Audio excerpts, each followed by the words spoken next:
शहराच्या बाजूला असणार आहे, म्हणजे खराडी बायपासला असणार आहे। तुम्ही बघू शकता मोर्चावर एक नजर जर टाकली तर लाखो मराठा आंदोलक या मोर्चामध्ये सहभागी झालेले आहेत। मराठवाडा, खानदेश, विदर्भ अशा वेगवेगळ्या भागातून आंदोलक कालपासून या मोर्चामध्ये सहभागी होत आहेत आणि आंदोलकांची संख्या आता लाखांच्याही वर गेलेली आहे। मनोज जरांगे पाटील आपल्या सोबत आहेत, त्यांच्याशी आपण बोलण्याचा प्रयत्न करू।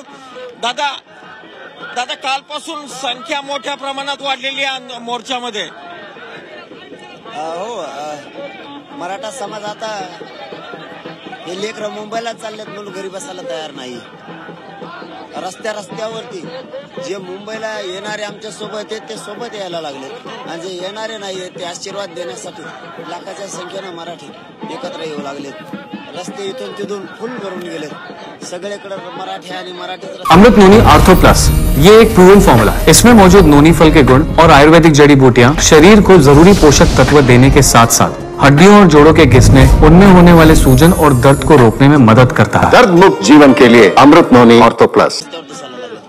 26 तारखेला मुंबईतल्या गल्लीत मराठाच असणार आहे, कारण मराठा सुद्धा आता त्यांची काय शक्ती हे दाखवणार आहे। आतापर्यंत चंद्रसूर्य आहे तोपर्यंत इतक्या एकीनं मराठा समाज कधीच कुठं आला नसेल किंवा कोणताच समुदाय आला नसेल। या ताकदीनं मराठी मुंबईकडे येणार आहे। सरकारला कळतच नाही त्याला आम्ही काय करावं। एवढं मोठं आंदोलन हे किती लांबपर्यंत गेलं, या आंदोलनानं किती रूप घेतलंय हे त्यांच्या लक्षात येणं। ते आणखी नाही आम्हाला वेड्यात काढायचा प्रयत्न करतायत। जितक्या वर्ष पाठीमागे त्यांनी वेड्यात काढलं होतं मराठा समाजाला मोठमोठे आंदोलन करून, त्याच पद्धतीचं वेड्यात काढायला तुम्ही कसे वेड्यात काढतात मराठ्याला तेच मी बघतो आता यावेळेस। कारण मी माझ्या समाजाच्या बाजूने माझ्या समाजाचं वाटलं होईल की मी कदापि नाही होऊ देणार, आता कदापि नाही होऊ देणार। तुम्ही इथून मागं मराठ्यांना वेड्यात काढलं, मराठ्यांनी फक्त आंदोलन करायचे आणि तुम्ही फसवत राहायचे। आता कसं फसवतात तेच बघतो आम्ही सुद्धा। तुम्ही मराठा समाजाला न्याय मिळणं अपेक्षित आहे, म्हणून मराठा बारीक लेकरं माता मावल्या सुद्धा रस्त्यावर उभा राहतात। सरकारला तेवढी तरी जाणीव पाहिजे।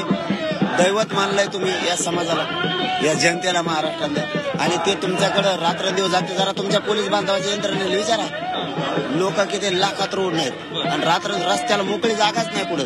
आपण आपल्या गाव येतात, लोक येडे नाहीत म्हणून नाही येत, त्याला काही कळत नाही म्हणून नाही। सरकार मराठ्यांची फसवणूक करायला लागले हे त्यांच्या डोक्यात आले, म्हणून मराठी पुन्हा एकजूट ताकदीनं दाखवायला लागले रस्त्यावर। जरा विचारून बघा काय भावना आहेत लोकांच्या।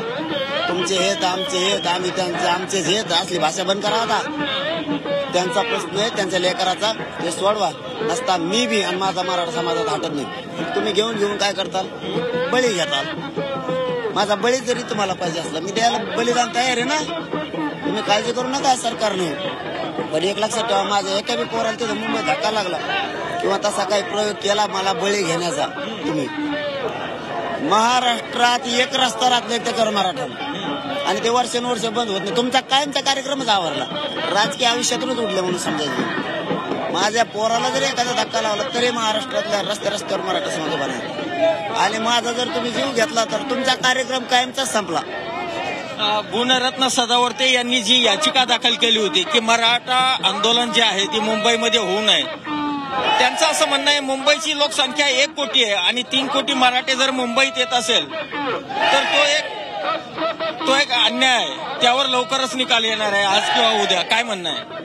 न्याय मंदिर न्यायच करत असतं, आणि लोकशाही मार्गानं आमरण उपोषण करायला चाललंय, आणि न्याय देणारं ते शहर आहे, तिथं राज्यात चालवणारं राज्याचं केंद्र तिथं, कायदे मंडळ तिथं बनतायत, सरकार तिथं आहे। तिथं मागणी करायला यायला कोणी पण येऊ शकतो, तिथं मागणी करायला कोणी पण येऊ शकतो, असं काहीच नाही। तिथं मागणी करायला कोणी पण येऊ शकतो, आणि आम्ही कायद्याचा सन्मान करून अर्ज केलाय। आमरण उपोषण माझा समाज करतो, याला सरकार परवानगी नाही देणार असं होऊ शकत नाही, आणि हे जर सरकारने नाही दिली तरी सरकारची सगळ्यात मोठी नाचक्की असेल आणि त्यांचं हार सुद्धा असणार आहे। कारण लोकशाही त्यांनी मारली, परंतु न्याय मंदिर न्याय करत असतं। जनता काय म्हणते, जनतेचा काय विषय आहे, आणि हे आंदोलन किती शांत